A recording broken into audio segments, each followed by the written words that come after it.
permeated all aspects of Chinese life, even the cataclysms of our own time, from the communist revolution down to the crushing of the democracy movement here in Tiananmen Square in 1989, have been played out against these deeper forces which have shaped China for thousands of years.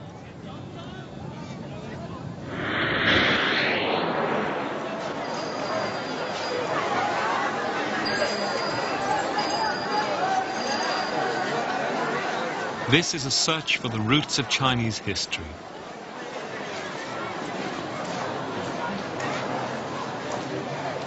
And our search begins in the old lanes here near the Temple of Heaven in Beijing.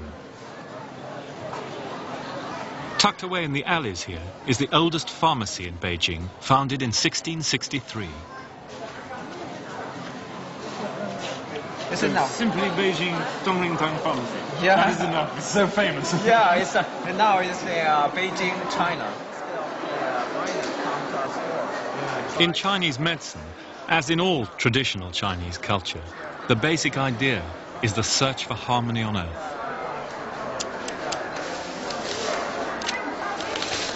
Ultimately, this was the goal of civilization itself. And to reach it, inner and outer lives must be in congruence.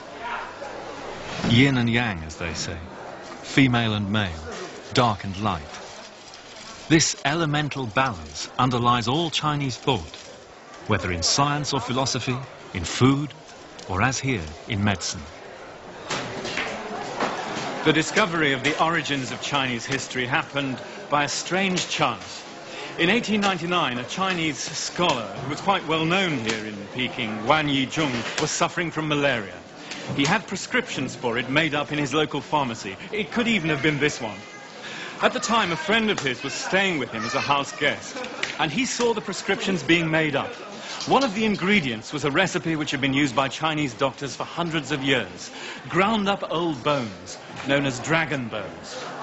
But to their astonishment, when the two men looked at the bones, they saw that on them was a strange, archaic form of writing, some of whose characters were the same as those used in modern Chinese writing. And though this recipe had been used for hundreds of years, this was the first time it had come to the attention of scholars. The two men determined to find out where the bones had come from. They combed the apothecaries' shops in this part of Peking, and eventually they came up with their answer. The bones had been dug up near a dusty little town in central China, in the plain of the Yellow River, a town called Anyang.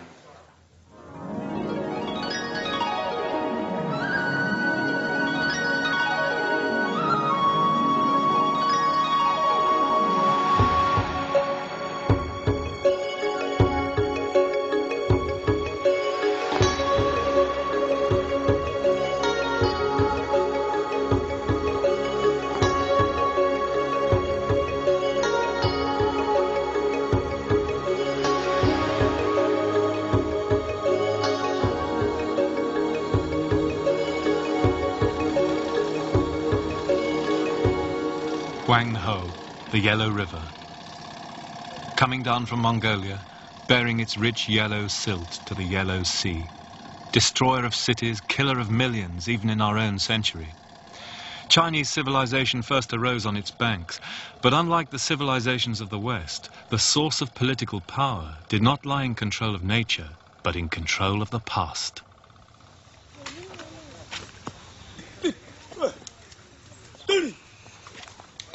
There's nothing to see at Anyang today. The site of the palaces and tombs where the dragon bones were found has been ploughed over. But here were the ruins of Yin, the last city of the ill-fated Shang dynasty, burned down in 1100 BC. And here was the answer to the riddle of the dragon bones. The chemists in Beijing had been grinding up the ritual archive of the Shang kings.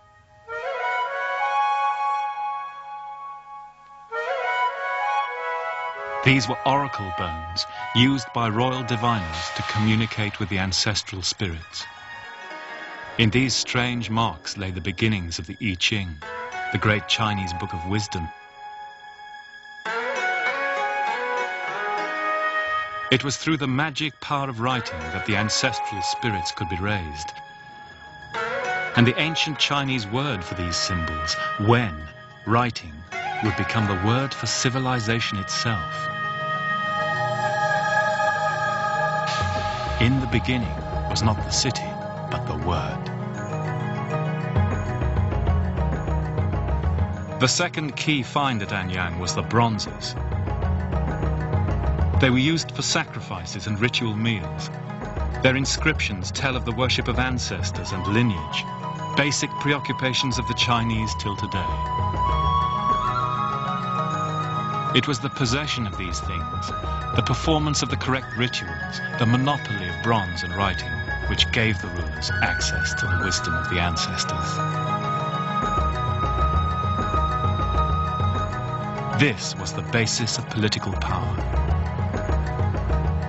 And only with this could the ruler possess the greatest of all gifts. A gift to be kept only so long as he was just and cared for the people. The mandate of heaven.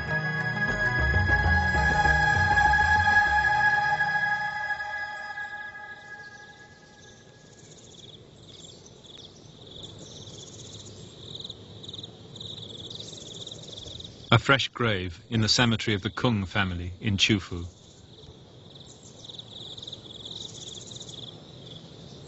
A monument to the most influential figure in Chinese history, Confucius, Confucius. It was Confucius who transformed the magic of the Bronze Age into the conception of the state as a moral order sustained by virtue and ritual. Confucius lived in that astonishing Axis age when the Buddha was alive, and Pythagoras and the Greek philosophers, the Jewish prophets. Not a religious leader, but the codifier of China's traditions in history, poetry and ritual. His teachings were the ideal of Chinese government for 2,000 years. At the center of Confucius' message was a very simple and original idea. He wasn't concerned with God or the afterlife or heaven. I don't know anything about those things, he said. His concern was that of every government today on earth. How do you build a just and stable society here?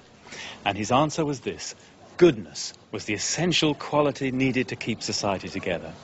People are not born good, they need to be taught goodness, rulers and ruled.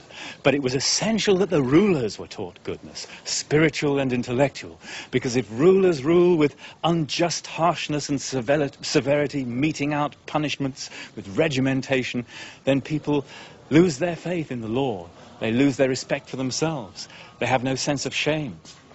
But if people are taught goodness, then they have all those qualities and they regulate themselves.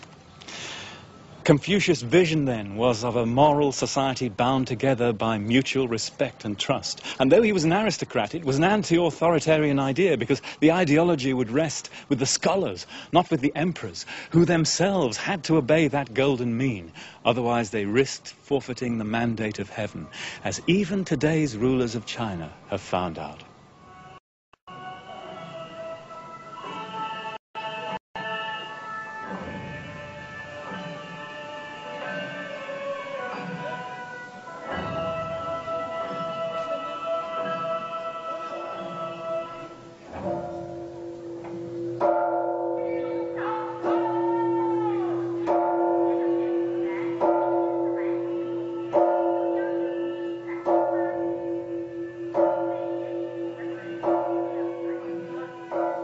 In the last few years, the rulers of China have revived some of the old Confucian traditions, at least in their outward form.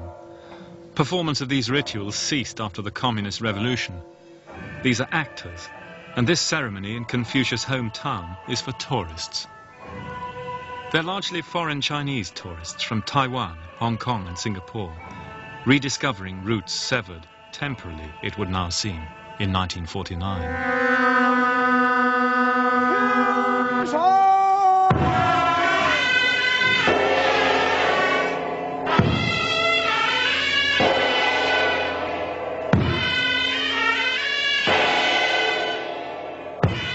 It's a vision of a splendid past which the rulers of China in our time attempted to do away with, in the belief that new traditions could replace them. But just when we think we've shaken it off, the past has an uncanny habit of coming back to restate its old claims on our loyalties.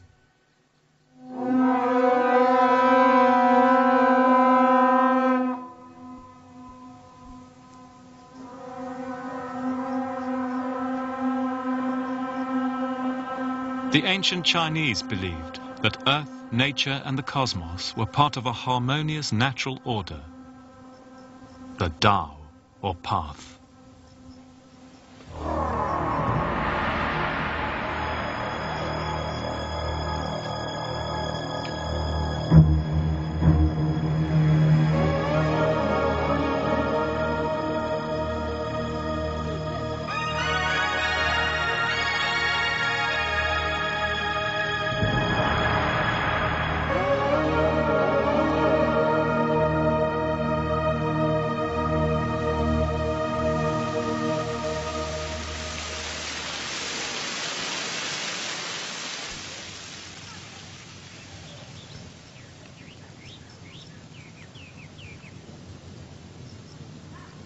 The search for the right path, Taoism, is the second great stream of Chinese thought, a natural mysticism to set beside the practical common sense of Confucius.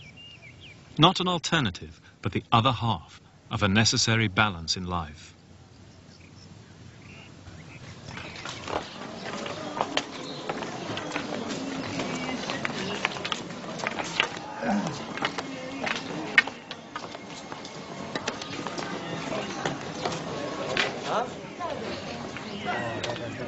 The pilgrim path up the sacred mountain, Tian, is a symbol for that search for the Tao. It's been walked for thousands of years by Chinese people, rich and poor, from the first emperor to Chairman Mao. And today, tourists and pilgrims are coming again.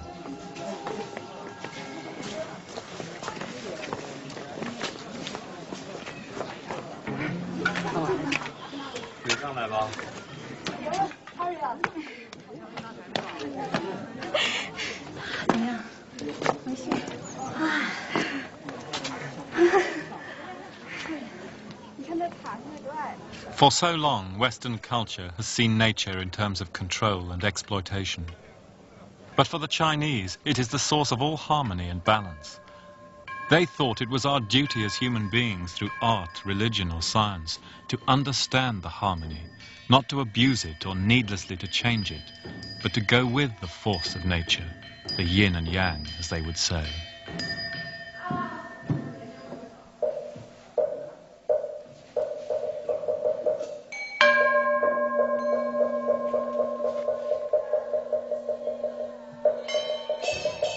The little Taoist temple on the top of Tian, dedicated to the goddess of the mountain, was wrecked in the Cultural Revolution. It's now lived in again, not by actors, but by real Taoist monks and nuns who came back in 1985, committing themselves to the old way.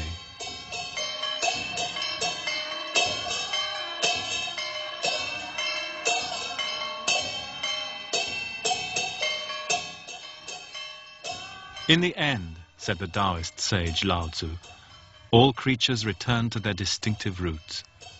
That is called returning to one's destiny.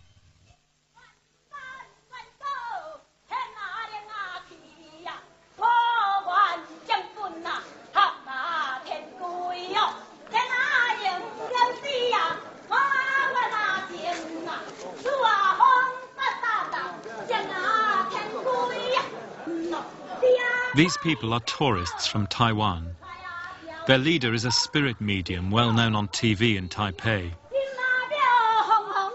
It's the kind of ceremony you can see in backstreet ancestor temples in the urban jungles of Singapore and Hong Kong.